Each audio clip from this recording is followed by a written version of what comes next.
Kabupaten Goa yang kami hormati dan saya cintai, Bapak Kepala Kantor Pusat Agama Kecamatan Palangga, yang saya hormati Bapak Fasilitator yang hadir pada kesempatan hari ini, yang saya hormati Bapak dan Ibu para narasumber, Bapak dan Ibu para penghulu dan penyuluh agama Islam, serta yang saya cintai karena Allah, adik-adikku calon-calon pengantin yang insya Allah dimuliakan oleh Allah Subhanahu wa Ta'ala.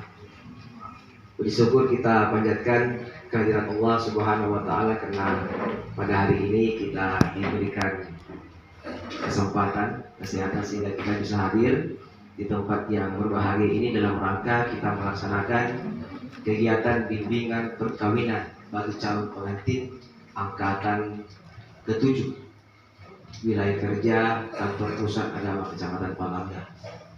Salawat serta taslim selalu kita kirimkan kepada Nabi kita, Nabi Muhammad SAW, sebagai suatu laksana kepada kita sekalian. Bapak Kepala Kantor, Bapak dan Ibu hadirin sekalian kami hormati, izinkanlah kami menyampaikan laporan kegiatan pada hari ini, kegiatan bimbingan perkawinan bagi calon pengantin angkat 8 di KUA Kecamatan Palangga pada hari ini. Bahwa kegiatan ini merupakan kegiatan yang tercantum pada program kegiatan pada seksi bimbingan masalah Islam Kementerian Agama Kabupaten Goa, dan juga merupakan kegiatan reguler yang setiap tahun yang kita lakukan di setiap KUA yang memang lengkap calon-calon pengantinnya sesuai dengan penjatahan yang ada. Untuk tahun ini kita diberikan penjatahan sebanyak 20 angkatan, masing-masing angkatan itu berjumlah 15 pasang calon pengantin. Kalau saya lihat di sini lebih kayak Pak Wah. Alhamdulillah, memang kita inginkan seperti itu. Target yang diberikan kita setiap tahunnya, misalnya 450 pasang.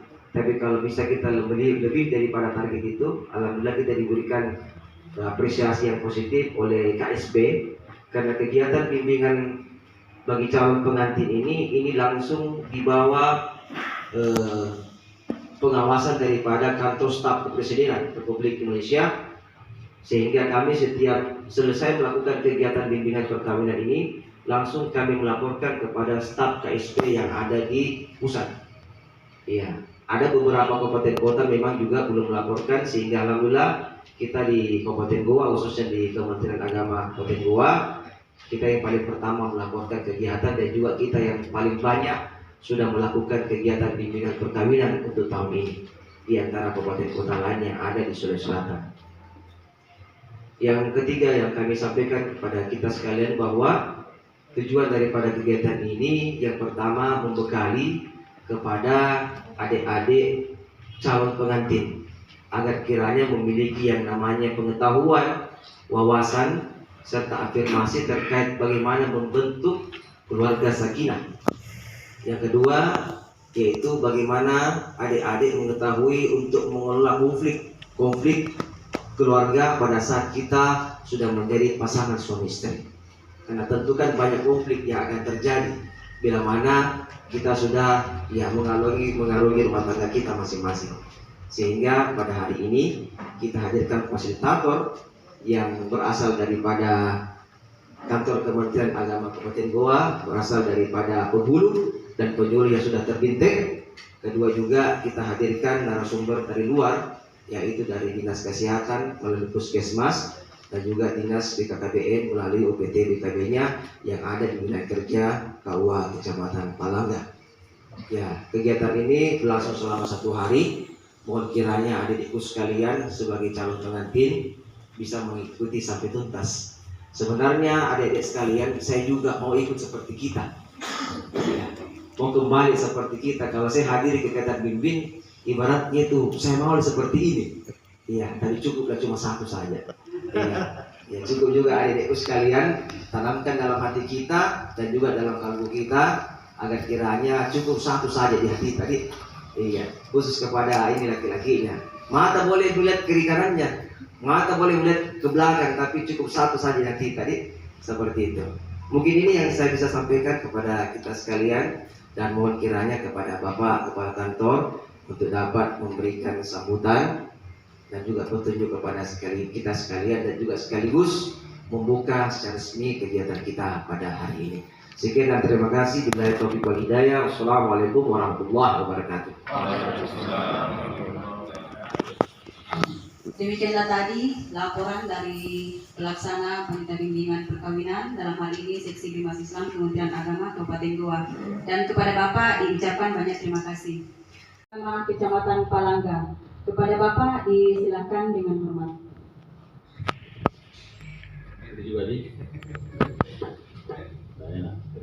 Kasih contoh. Assalamualaikum warahmatullahi wabarakatuh. Waalaikumsalam.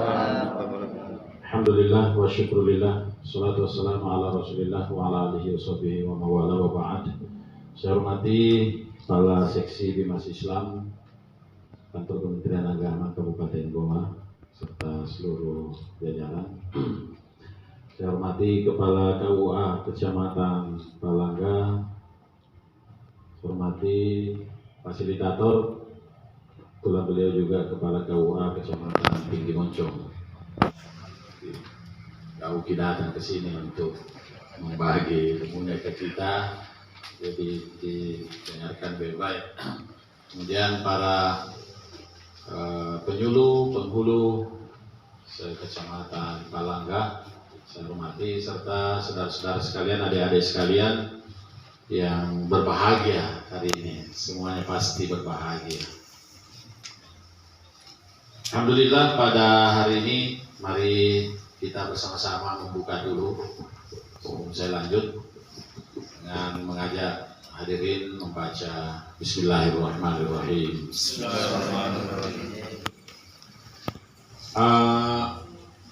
Bimbingan perkawinan, ya, saya kira disampaikan oleh Pak Kasih tadi, tujuannya untuk memberikan gambaran sebenarnya kepada kita, karena yang kita lewati saat ini baru satu tahap, ya, baru satu tahap yang semua prosesnya dari awal itu masih yang indah-indah semua, yang enak-enak didengar, ya kan?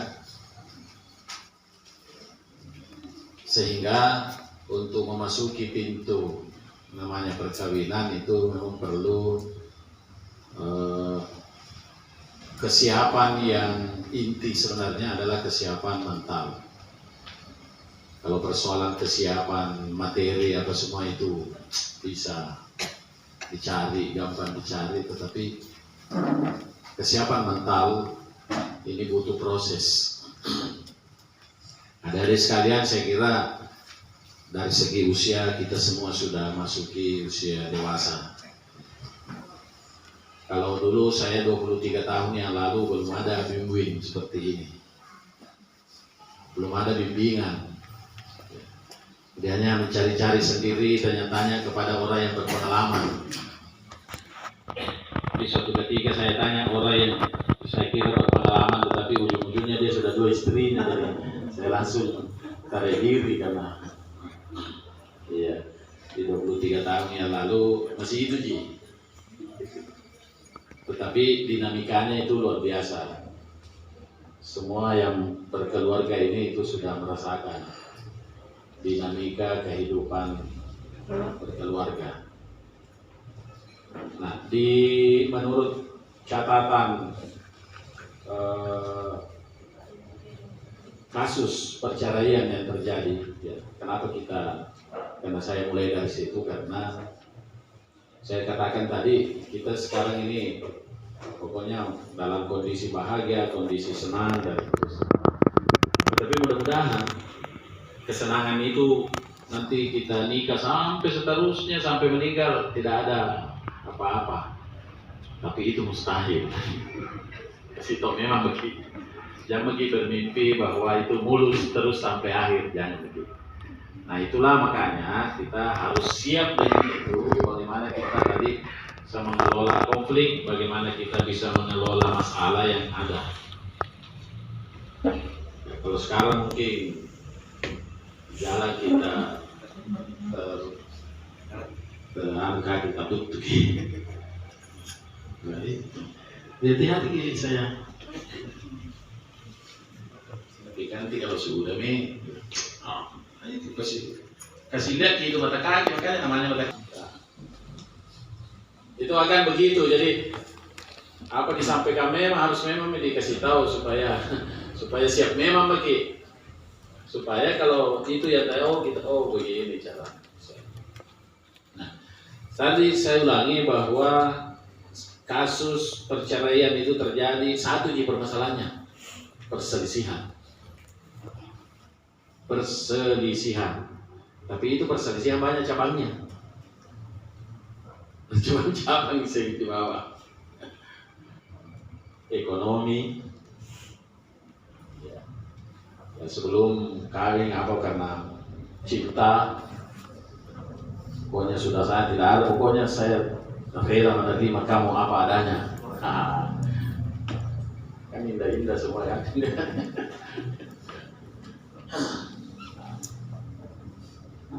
Makanya pola-pola, kalau saya pernah usulkan juga harus ada pola-pola juga pembinaan bagi yang masih taraf ta'aruf, ya mungkin orang bilang pacaran, kan?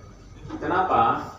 Karena pada masa-masa itu masih semua, masih banyak kamuflase, masih banyak, belum aslina, belum muncul aslinya. Umumnya begitu. Nah, kenapa terjadi perselisihan? Biasa begitu. Satu, ekonomi, muncul aslinya. Yang kedua, masalah keluarga. Ya mungkin keluarga, apakah orang tua, keluarga yang lain, om, tante, apa semua ikut juga campur tangan. Padahal ini sudah harus dilepas. Itu banyak yang begitu kasus. Nah, kemudian ada juga persoalan, yaitu tadi masih mau ki. Ya, jadi mau poligami. Bagus sih kalau langsung kita terserah mau poligami, tapi kalau diawali dengan perselingkuhan, nah ini salah satu juga masalah yang menyebabkan perceraian. Masih banyak lagi hal-hal yang lain yang yang kecil-kecil tetapi kadang terjadi begitu. Ya, cuma tidak dihitung sebagai penyebab tetapi biasa juga terjadi macam-macam. Ya. Ada juga biasa terjadi. Kenapa kamu kuat sekali makan tapi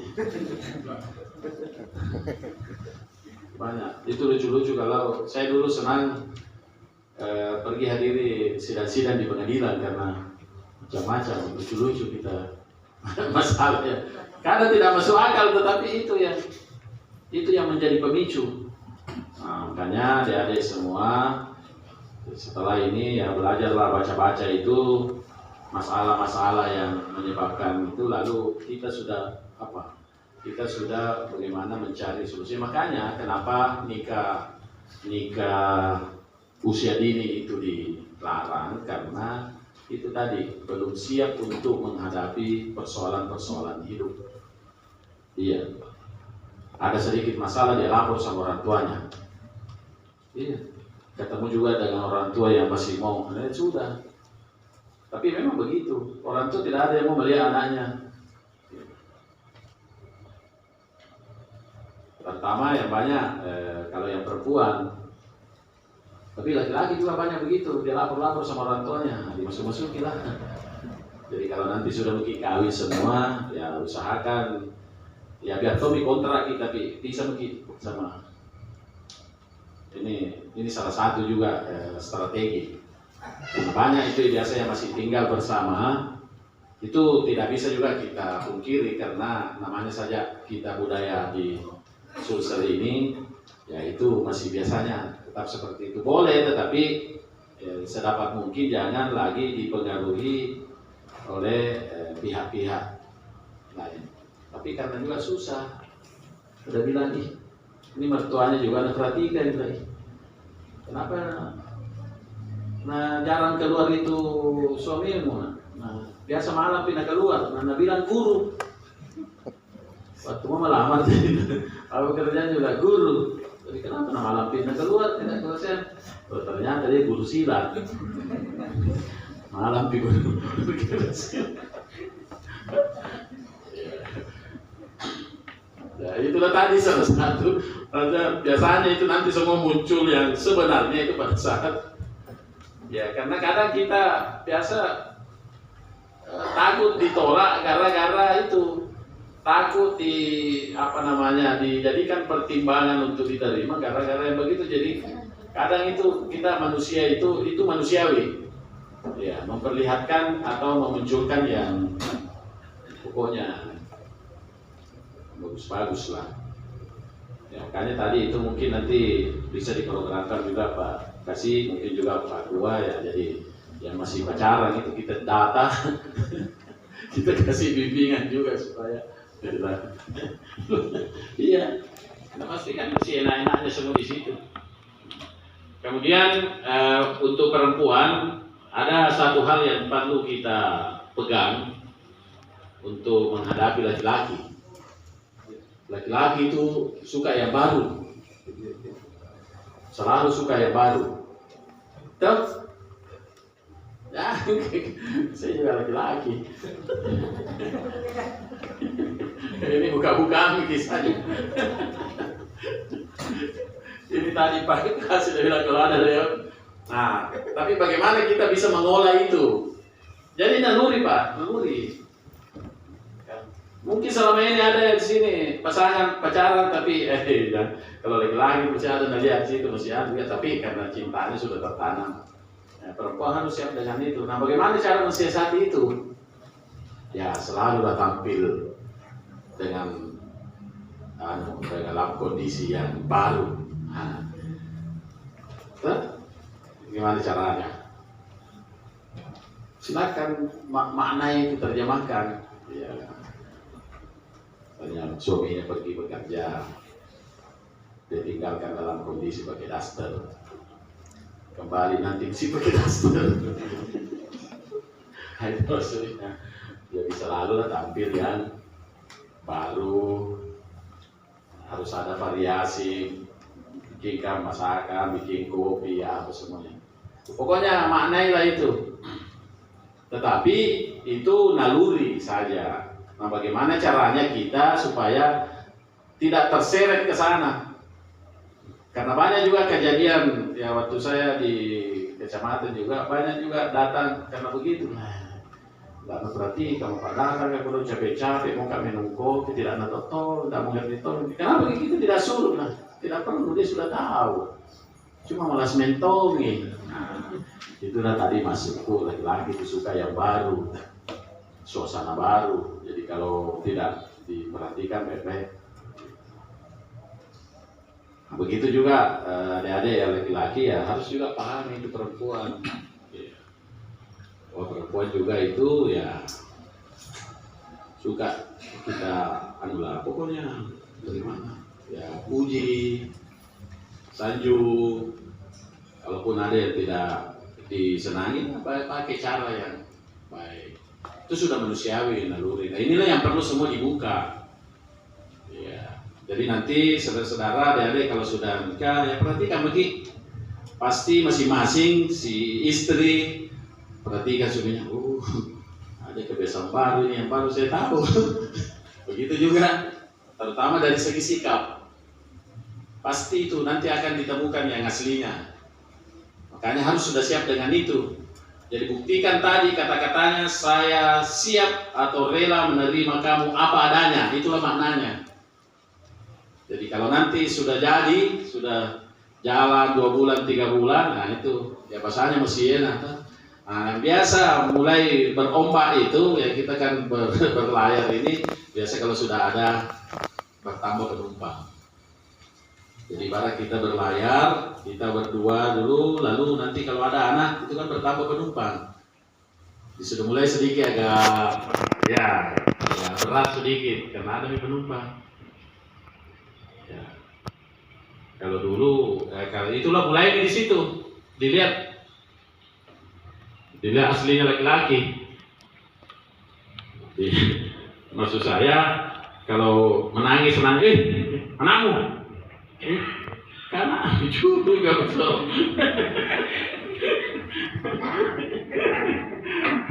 Apalagi kalau tengah malam menailah tidur di situ ya egoisnya laki-laki. Perempuan harus tahu itu. Laki-laki itu tidak mau diganggu. Tapi ada juga yang luar biasa itu, ada juga. Cuma tidak dari 100 orang ya, biasanya 1 atau 2 ya. Tapi umumnya begitu. Iya, kita kadang laki-laki ini apa nggak mau diganggu atau apa. Nah, perempuan juga, nah, laki-laki juga harus begitu, tapi jangan terlalu. Ya. Jadi karena harus kembali ke bahwa kita ini hidup bersama. Nah itu saudara-saudara sekalian sebagai gambaran saja, nanti hal-hal yang terkait dengan teknis banyak lagi nanti hal yang akan disampaikan oleh fasilitator. Ini karena apalagi kepala KUA juga ini sudah ya pasti sudah banyak yang lebih pengalamannya terkait dengan hal-hal yang kehidupan keluarga. Jadi keluarga, dan terakhir saya sampaikan ketika itu ada masalah, ketika itu ada dinamika di rumah tangga, jangan lalu ambil keputusan pada saat marah. Usahakan ini kalau laki-laki suami marah, walaupun kita marah tetapi istri tidak tahu kalau kita marah. Bisa. Begitu juga istri. Bagaimana kalaupun marah tetapi suami tidak tahu kalau kita marah. Kalau itu bisa dilakukan, maka amanlah dunia. Amanlah dunia. Tapi itu butuh proses. Jadi butuh proses. Nah, ini rata-rata saudara-saudara ini kan sudah pasti ini berpendidikan, ada yang sarjana, ada yang pokoknya mungkin ada yang lebih tinggi lagi. Begitu juga ada yang perempuan ini saya kira rata-rata usia berapa sekarang ini? Yang ini? Ya? 20-an ya? 20-an. 20-an ya? Tidak ada di bawah 19? Tidak ada Ji? Ya, kalau ada 19 sekarang batalkan memang nih. Ya, alhamdulillah kalau sudah 20-an itu ya relatif aman, itulah makanya usia perkawinan diatur seperti itu, karena itu juga mengikuti tingkat kedewasaan, tingkat perkembangan psikologis yang lebih matang. Karena itulah, dan itu enaknya kalau kita bisa lalui itu, kita arungi itu dengan dinamika yang ada, dan kita bisa insya Allah saudara akan mendapatkan nikmatnya hidup. Iya, nikmatnya hidup. Ya. Dan terakhir sekali bahwa sesuatu yang halal tapi sangat dibenci oleh Allah adalah bercerai. Jangan kita bercerai karena susah lagi memulai. Kalau tadi Pak Kasih ini dia bilang kalau kalian ini mulai lagi cerita nama ini tidak ada, sudah banyak rintangan. Ya, itulah tadi bahwa naluri kita ya namanya manusia seperti itu. Ya, kalau perempuan itu cenderung apa istilahnya setia itu secara umum, kecuali yang tidak, tapi umumnya begitu. Laki-laki cenderung yang ini saya tambah lagi karena selalu bilang laki-laki itu bilang mau ikuti Nabi, mau poligami sampai 4 kejam. Karena beberapa orang yang sudah itu ya itu juga, kecuali memang mampu siap dari secara mental dan fisik. Ya tapi perempuan tidak usah takut-takut, jalan saja. Kalau selalu dia bisa memperlihatkan sesuatu yang baru kepada suaminya, insya Allah tidak akan kemana-mana. Saya kira demikian yang sempat saya sampaikan. Mohon maaf kalau ada hal yang kurang, dan saya tutup. Saya tadi sudah buka nih. Ya, tutup dengan ucapan alhamdulillahirabbil alamin. Sekian, assalamualaikum warahmatullahi wabarakatuh.